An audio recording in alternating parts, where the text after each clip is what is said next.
In the darkest years of World War II, the Allied command faced an unrelenting question. How could they deliver vehicles to their troops behind enemy lines, fast and intact? Airborne warfare had transformed the battlefield. Paratroopers were landing deep into Axis territory, cutting supply lines and capturing vital points. But they lacked one thing: mobility. Once they hit the ground, they had to fight on foot, their heaviest equipment lost to gravity and distance. The humble Willys Jeep, the most versatile machine of the war, was the perfect solution, if only someone could make it fly.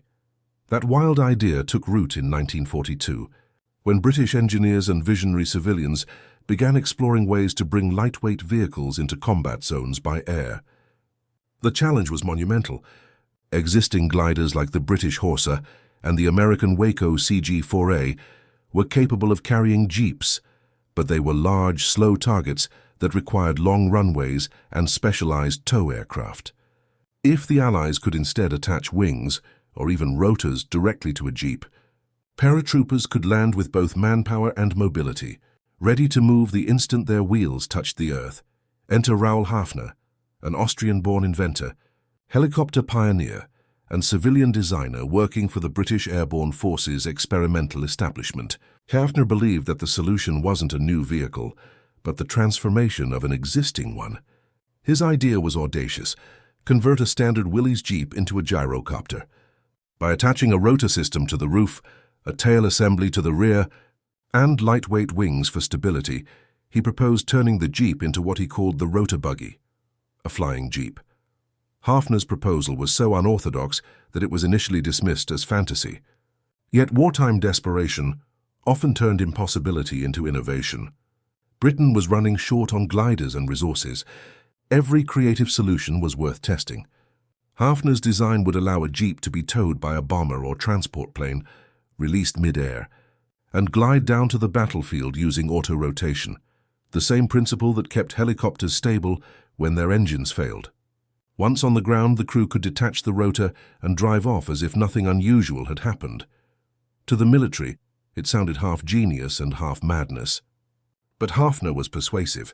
His civilian team worked alongside military mechanics, scavenging parts and adapting whatever materials they could find.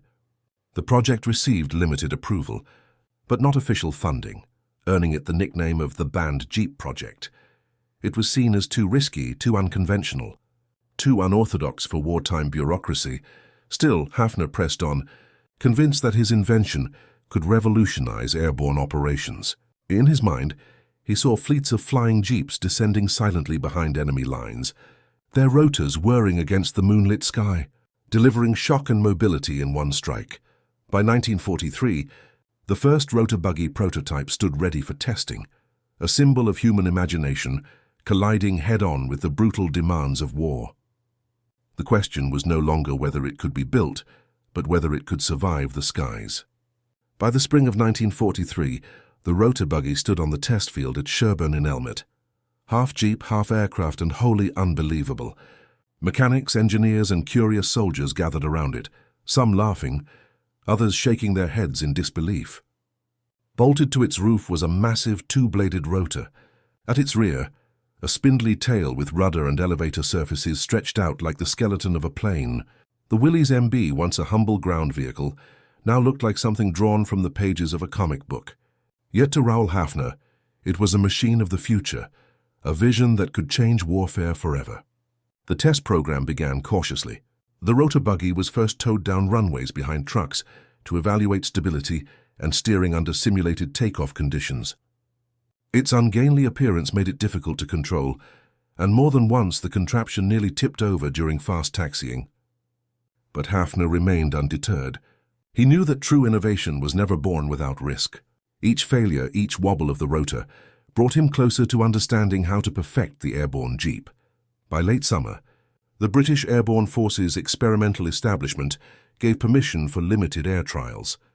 The first towing aircraft would be a Whitley bomber, modified with heavy cables and a reinforced tow line to handle the unusual drag of the Rotabuggy. As the day of the first flight approached, tension filled the air. Pilots, ground crew, and engineers assembled on the field, watching the strange hybrid vehicle being prepared for liftoff. When the bomber's engines roared to life, the ground shook beneath the men's boots. Slowly, the Rotabuggy began to roll, its rotor blades slicing the air as it picked up speed. Then, to everyone's astonishment, it lifted off. The Willys Jeep, once confined to the mud and gravel of war, now soared above the English countryside, held aloft by Hafner's stubborn belief in the impossible. For a few breathtaking minutes, the dream seemed real. The Rotabuggy glided smoothly behind the bomber, its pilot, an RAF test officer, keeping a steady hand on the controls. But as the tow plane banked gently, the Jeep began to oscillate violently, swinging like a pendulum in the sky. The pilot fought the controls, struggling to stabilize the craft. The test nearly ended in disaster, but miraculously the Rotabuggy landed intact. It was a small victory in a field of failures. Hafner's team spent weeks making modifications, lighter materials, adjusted rotor angles, and aerodynamic fairings around the Jeep's nose to reduce drag. Each improvement brought new hope, but new challenges too. The gyroscopic forces of the rotor made steering difficult, and turbulence often sent the vehicle spinning dangerously during descent. Still, test after test continued. The men joked that the flying Jeep had more lives than a cat. Even the skeptics began to respect the sheer determination behind the project.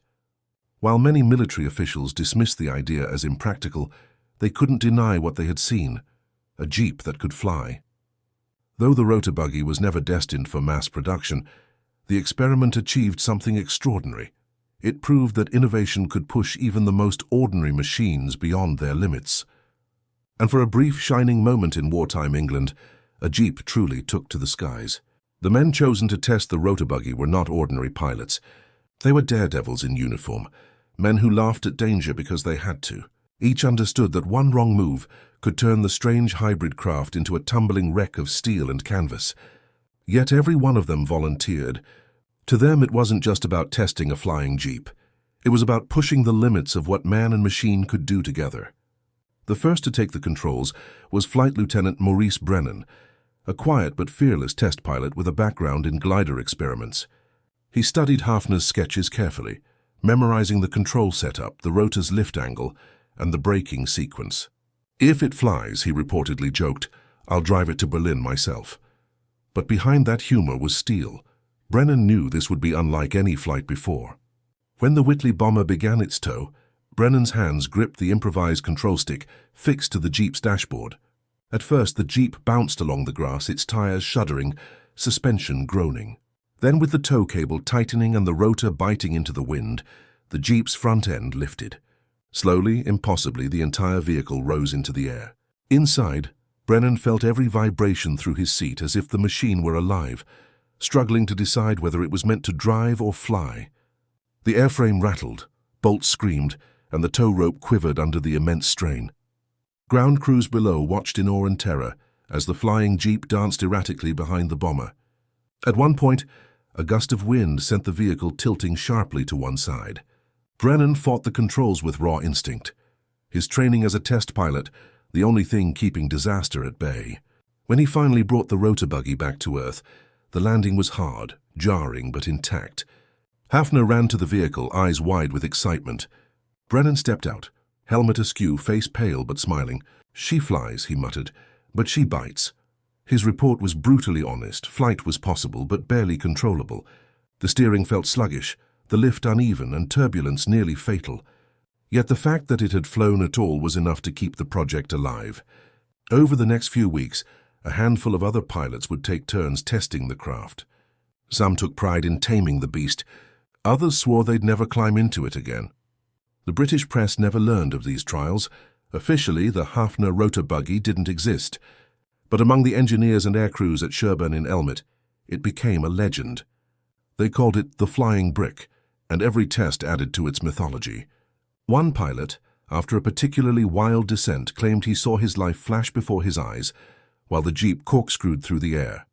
Another reportedly laughed hysterically upon landing, unable to believe he'd survived. Despite the chaos, Hafner's belief never wavered. He adjusted the tail design, rebalanced the rotor, and refined the flight control system with every test. Even as the project's official funding dwindled and military interest shifted elsewhere, Hafner and his small band of aviators kept testing because they had glimpsed something extraordinary. For a moment in history, they proved that a machine of war could defy gravity itself. They had flown the unflyable. By late 1943, the Rotabuggy had moved beyond a curiosity and into the realm of possibility. What had begun as a sketch on Hafner's drafting table was now a full-scale experiment, hovering on the edge of practicality. To the British Airborne Command, desperate for ways to deploy vehicles behind enemy lines, the idea of a flying jeep still had powerful appeal. The Allies were planning for the liberation of Europe, and paratroopers would need mobility as soon as they hit the ground. Trucks were too large to drop, gliders too fragile to reuse. The Rotabuggy seemed to promise a reusable, compact alternative, a machine that could be towed by bomber, detached, and flown into enemy territory under its own lift. Hafner, ever the visionary, presented detailed reports of each successful test, emphasizing the Jeep's potential role in reconnaissance missions, rapid resupply, and even light evacuation. The Airborne Command listened politely, but doubts lingered. The craft was unstable, difficult to control, and vulnerable to crosswinds.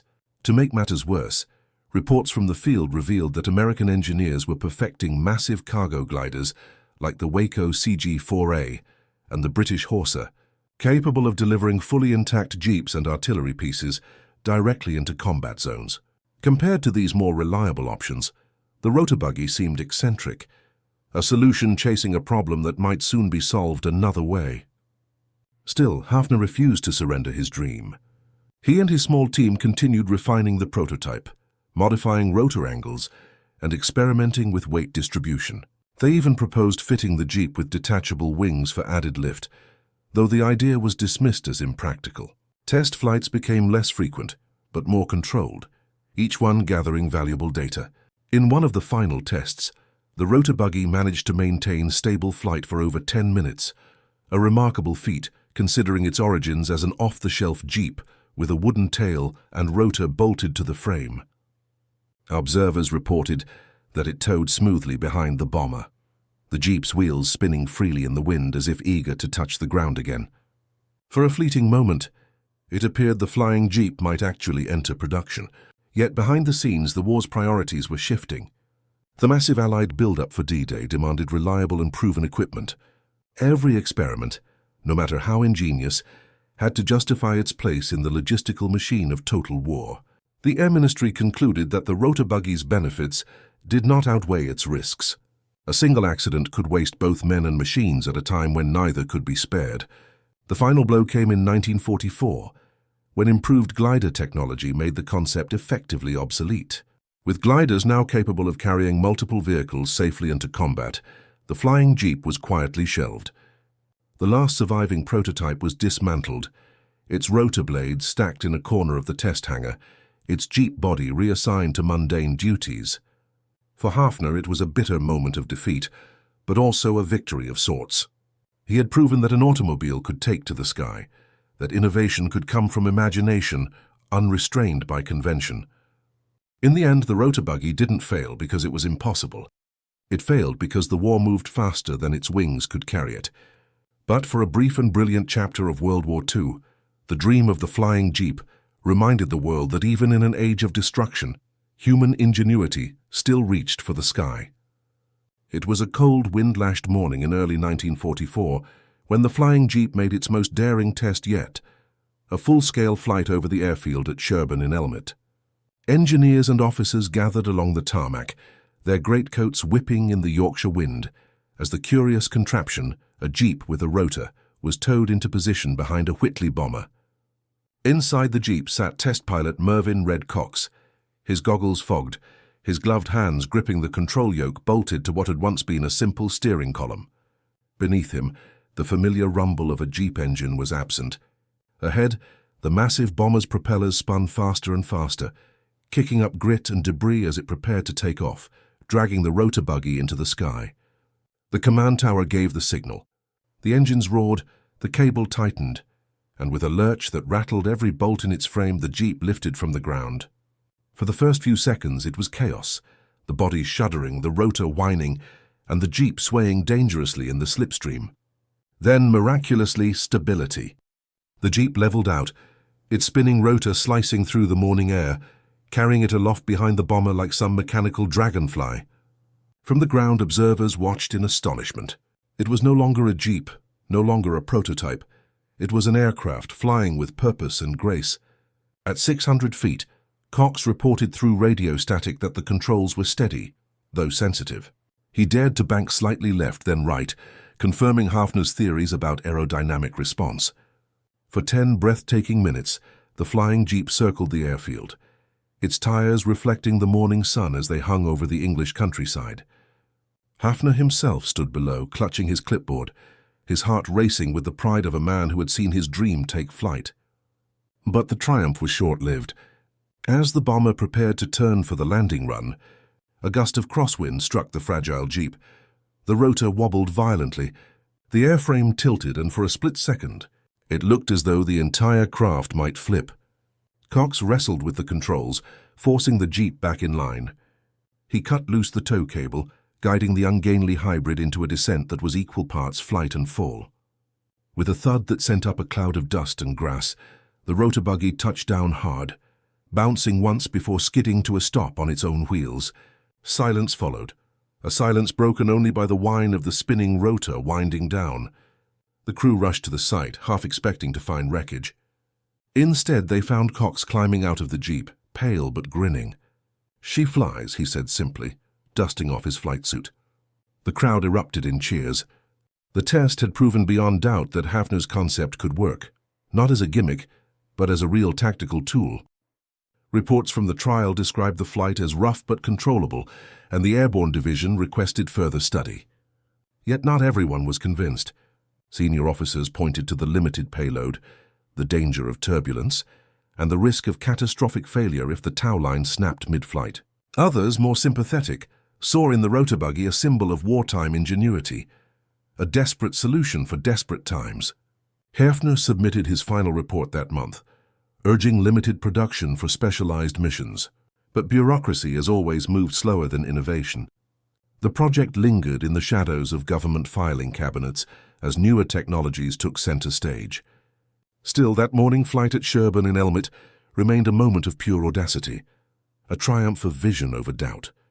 The flying jeep might never have fought in battle, but in that short, impossible flight, it embodied the very spirit of World War II invention, when courage, curiosity, and the will to overcome gravity itself defined an age of heroes. By late 1944, as Allied forces surged toward Germany, Operation Market Garden was conceived, a daring plan to seize key bridges in the Netherlands using airborne troops. It was exactly the kind of operation that Hafner's flying jeep had been designed for. Airborne divisions were desperate for light transport vehicles they could use immediately after landing. Conventional gliders like the British Horsa or the American Waco CG-4A could carry jeeps, but they were huge, slow targets that required massive tow planes and long, flat landing zones. In contrast, Hafner's Rotabuggy promised a smaller, more flexible alternative, one that could be released from a bomber and land almost anywhere a jeep could drive afterward. Yet by the time Market Garden was underway in September 1944, the Rotabuggy had been sidelined. The War Office had grown skeptical, citing the project as ingenious but impractical. Nonetheless, several officers in the Airborne Corps quietly believed it could have made a difference. At Arnhem, where British paratroopers fought desperately to hold a bridgehead against overwhelming German forces, light vehicles could have changed everything. Supply shortages and a lack of mobility crippled the airborne troops. Jeeps, which had been landed via gliders, were often wrecked in crash landings or stranded far from the drop zones. Men were forced to drag ammunition and wounded soldiers through mud and rubble by hand. In after-action reports, commanders described the chaos: columns of men burdened with gear moving too slowly, pinned down by enemy fire. A single jeep, when it survived landing, became a lifeline for an entire platoon. Engineers later remarked that a self-landing jeep like Hafner's could have saved precious hours, even lives, by providing instant mobility without the need for fragile gliders. Hafner himself followed the reports from afar, his frustration mounting as he read about the struggles of airborne logistics. To him, it was proof that the War Office had abandoned innovation too soon.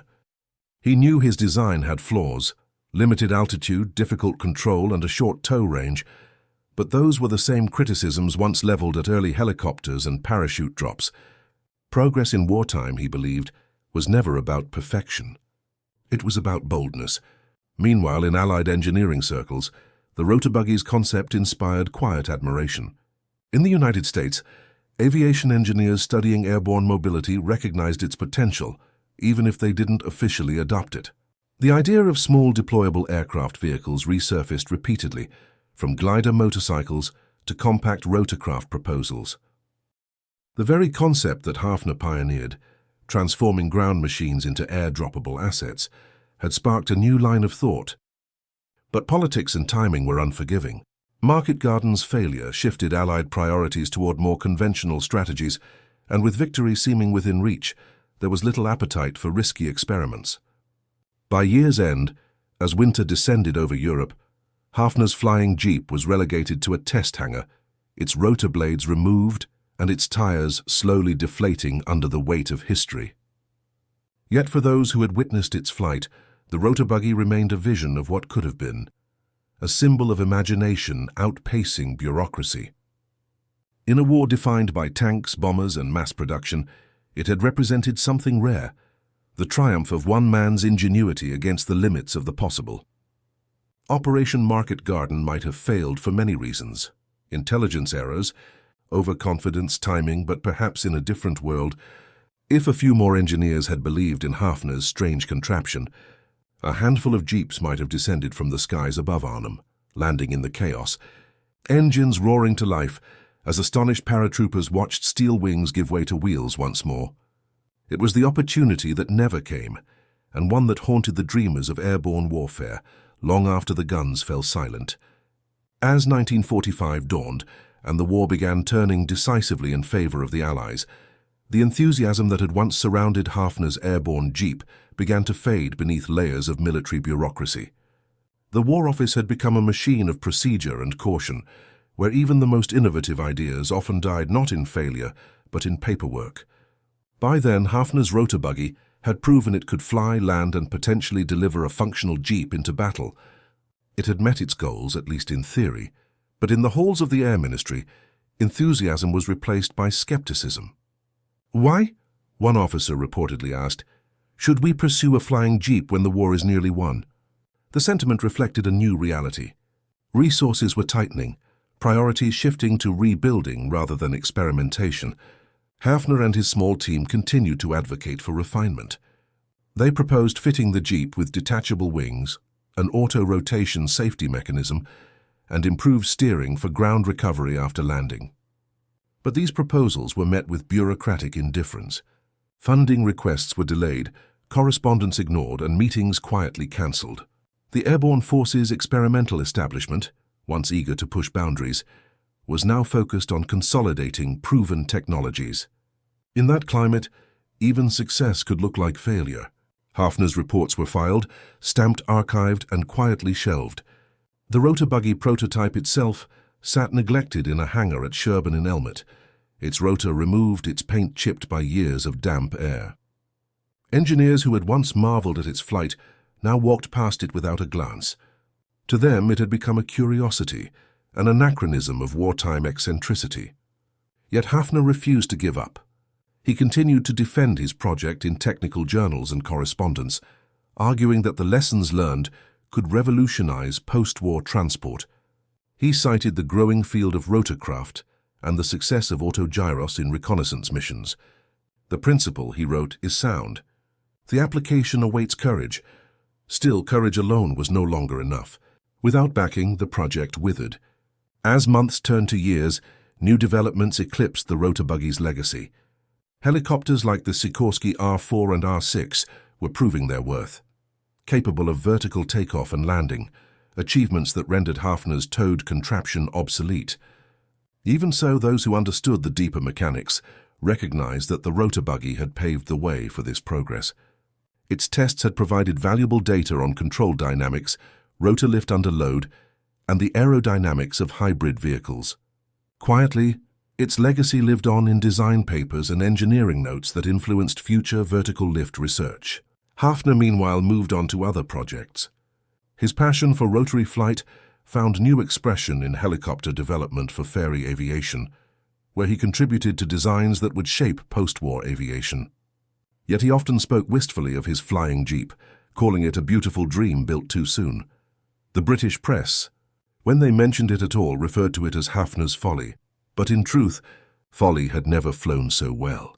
The Jeep that once soared over Yorkshire skies represented something larger than a failed prototype. It was a reminder of wartime innovation at its boldest, when imagination mattered as much as firepower. Even decades later, when dusty photographs of the Rotabuggy resurfaced in archives, aviation historians would pause to marvel at it. For in its steel frame and spinning rotor lay a truth about World War II itself. That progress was not just measured in victories or losses, but in the courage to attempt the impossible. And though the bureaucrats may have buried it, history would quietly resurrect the flying Jeep as one of the war's strangest and most inspiring forgotten triumphs. By mid-1944, as Allied forces prepared for the invasion of Europe, airborne operations had become a cornerstone of strategic planning. Gliders had carried troops and jeeps into Normandy, Sicily, and the Netherlands, but not without terrible losses. Pilots often described the descent as a controlled crash, and once the glider touched down, it was useless, splintered wreckage left behind on the battlefield. It was this limitation that haunted Raoul Hafner, who believed his Rotabuggy could have changed the face of airborne warfare had it been deployed earlier. The concept was simple, even elegant. A jeep that could be dropped directly into battle, landing softly on its own wheels, ready to drive off instantly without wasting a single moment or risking pilots' lives. To Hafner and his supporters, it wasn't just another project, it was the future of mobility. But inside British command circles, skepticism hardened into resistance. Reports from glider operations suggested that, despite heavy losses, existing systems were adequate. The Rotabuggy, with its strange rotor and unpredictable flight behavior, was viewed as too experimental for large-scale deployment. Worse, many saw it as a civilian invention, an outsider's idea that didn't fit within the rigid structure of military hierarchy. As one memo from the Air Ministry noted coldly, its application is unproven, its benefit uncertain, and its necessity unjustified. That single sentence sealed the project's fate. Still, Hafner dreamed of seeing his invention tested in a real combat scenario. He envisioned squadrons of airborne jeeps gliding silently through the night skies over Europe, touching down behind enemy lines to supply paratroopers or evacuate the wounded. His reports included detailed mission simulations, even sketches of potential formations. "We could revolutionize tactical mobility," he wrote, "if only we dared." But daring had become a luxury the British war machine no longer afforded. Every resource was directed toward proven immediate needs, tanks, bombers, and the logistics of invasion. The Rotabuggy became a victim of timing, a solution to a problem that the world no longer had the patience to solve. In the months following D-Day, as Allied forces pushed through France, the idea of dropping a jeep from the sky faded into irrelevance. Airfields were being constructed faster than the need for airborne vehicles could arise. Meanwhile, helicopters, once a fantasy, were beginning to prove their worth. The Sikorsky R-4 had already flown supply missions in Burma and rescue operations in China. What Hafner had dreamed of, a flying vehicle that could land anywhere, was now being achieved by machines of a different design. To many, the flying jeep seemed quaint, a relic of wartime eccentricity. Yet to the few who had witnessed its trials, it remained a symbol of what could have been. Engineers at Sherburne still recalled the sight of the jeep lifting off the runway, the rotor slicing the air as if mocking gravity itself. "It wasn't perfect," one mechanic later said, "but it worked." And that's more than you can say for a lot of ideas back then. The tragedy of the Rotabuggy wasn't failure, it was being born in the wrong moment. Had the war lasted longer, or had innovation been allowed just a little more room to breathe, it might have transformed airborne warfare. Instead, it was forgotten before it could prove its worth. In a war driven by speed, even genius could be left behind. Hafner's Jeep, the machine that could have changed the skies, became a footnote, a whisper in the archives of wartime innovation, remembered only by those who still believed that flight and imagination were meant to belong together. By 1945, the war in Europe was drawing to a close. The Allied armies were advancing deep into Germany, and innovation was no longer about survival. It was about ending the war as quickly as possible. In this new reality, experimental projects like the Rotabuggy had no place.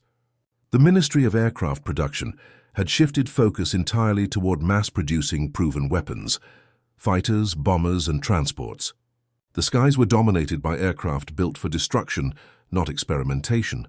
Raoul Hafner, once seen as a visionary engineer, now found his work gathering dust in filing cabinets labeled discontinued and no further action. The flying Jeep had been tested, proven airworthy in controlled conditions, yet it was quietly shelved without ceremony or recognition. The final prototype, once the centerpiece of Hafner's dream, sat in a hangar at Sherborne-in-Elmet airfield, its rotor removed, tires flat, its frame rusting slowly under a leaking roof. It was a heartbreaking sight for the men who had poured months of labor and hope into its construction. The end had come not with failure but with indifference. Reports filed to the War Office described the project as ingenious but operationally unnecessary. The phrase became a polite death sentence for one of the most daring engineering feats of the war. Hafner, ever the optimist, continued to advocate for his design, writing letters to British and even American military divisions suggesting potential applications: jungle warfare, rescue operations, rapid deployment. None received a reply. The world had moved on, and his machine was a casualty of progress. Yet unknown to him, the idea had left an imprint on the minds of a few forward-thinking engineers. Across the Atlantic, in secret hangars and research facilities, others were experimenting with vertical takeoff vehicles and gyrocopters. Some of Hafner's test data even circulated informally among Allied design bureaus, influencing concepts that would later lead to the early development of light helicopters. In that sense, the Rotabuggy had not truly failed. It had evolved into something greater, though its creator would never receive credit. By the time the last Allied soldiers returned home, the Rotabuggy had been almost entirely forgotten. Its frame was dismantled for scrap metal, its blueprints archived, and its photographs mislabeled or lost. What remained were scattered references in military correspondence, cryptic mentions of rotor-chute trials and flying Jeep experiments. For Hafner, the war's end was bittersweet. The machine he had devoted years to perfecting had never seen combat, yet he took solace in the knowledge that it had, at least for a moment, defied gravity. "The Rotabuggy flew," he once told a colleague quietly. "That is all that matters. It flew." As peace settled over war-torn Europe, the world began to celebrate the inventions that had helped secure victory: radar, jet engines, and atomic power. The flying Jeep, by comparison, seemed quaint, a curious footnote to an age of brutal necessity and brilliant ingenuity. But for those who understood its creation, it represented something far deeper: the human refusal to accept limits. It was a symbol of imagination under fire, of an engineer who dared to make a Jeep fly when the world was too busy fighting to believe him. Years later, aviation historians would rediscover Hafner's name, piecing together fragments of reports and photographs to tell his story anew. They would recognize the Rotabuggy not as a failure, but as a testament to innovation born in chaos. Its brief flight over Sherborne's runways would come to stand for all the wartime dreams that never reached the front lines, but changed the future nonetheless. In that quiet ending, the flying Jeep found its immortality, not in glory or combat, but in the simple act of proving that the impossible could indeed be made to fly. In the decades that followed World War II, the world forgot many of its strangest wartime inventions, but not all were truly lost. Deep within the archives of British aviation history, the story of the flying Jeep, Raoul Hafner's improbable Rotabuggy, waited patiently to be rediscovered. It would take time for the world to realize that what seemed like a dead-end experiment had actually laid the groundwork for future breakthroughs in military mobility and airborne technology. While the Rotabuggy never saw combat, its spirit lived on in a new generation of machines that would define post-war aviation.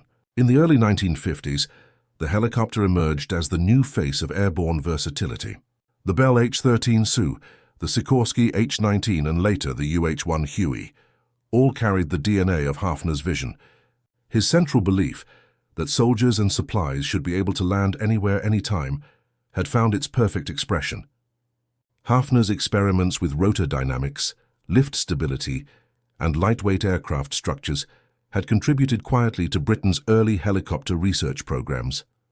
Engineers who once dismissed his flying Jeep now admitted, years later, that he had simply been too far ahead of his time.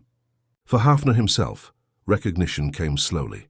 After the war, he continued working in Britain's aviation industry, eventually joining Bristol Aeroplane Company, where he helped develop advanced rotor systems for the Bristol Sycamore, the first British-designed helicopter to enter mass production.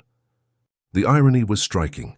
The man who once tried to make a Jeep fly was now building helicopters that changed the future of flight. His wartime failure had become the seed of peacetime triumph. Meanwhile, in the United States, engineers and military planners began revisiting the idea of deploying vehicles by air. In the Korean War and later in Vietnam, helicopters became the primary means of inserting troops and equipment directly into combat zones, something Hafner had dreamed of during the dark days of 1942. The notion of mobility, flexibility, and direct airborne support became the backbone of modern warfare, proving that Hafner's ideas had merely been waiting for the right technology to catch up. But beyond its technical influence, the story of the Rotabuggy carried a deeper message, a human one. It was a reminder of what wartime innovation truly meant: risk, imagination, and courage in the face of doubt. Hafner and his small team of engineers had dared to defy logic, turning a piece of grounded steel into something that could soar. Their creation, built with scrap parts and untested theory, symbolized the resilience of human creativity under the harshest conditions. By the time historians uncovered the Rotabuggy's blueprints and test photographs in the 1980s, it had already become a legend among aviation enthusiasts, a story of what might have been. Museums began displaying replicas of the flying Jeep, and documentaries revisited the project as one of the most audacious experiments of the Second World War. The world finally recognized that the flying Jeep was not a failed weapon. It was an act of visionary genius born out of desperation. Today, when military engineers design drones, VTOL aircraft, or air-deployable vehicles, they are walking the same path Hafner charted more than 80 years ago. Every time a machine lifts off vertically, every time a vehicle is airdropped behind enemy lines, the spirit of the Rotabuggy flies again. Its legacy is not measured in victories or medals, but in inspiration, a story of how one man dared to challenge gravity itself when the world was too busy fighting to notice. The flying Jeep never reached the front lines, but its story did. It remains a testament to that restless spark of innovation that refuses to die even in war's darkest hour. And though the rotors of the Rotabuggy have long since fallen silent, the dream they carried into the sky still hums through every rotor blade that cuts through the air today, proof that no idea, however impossible, ever truly crashes to earth.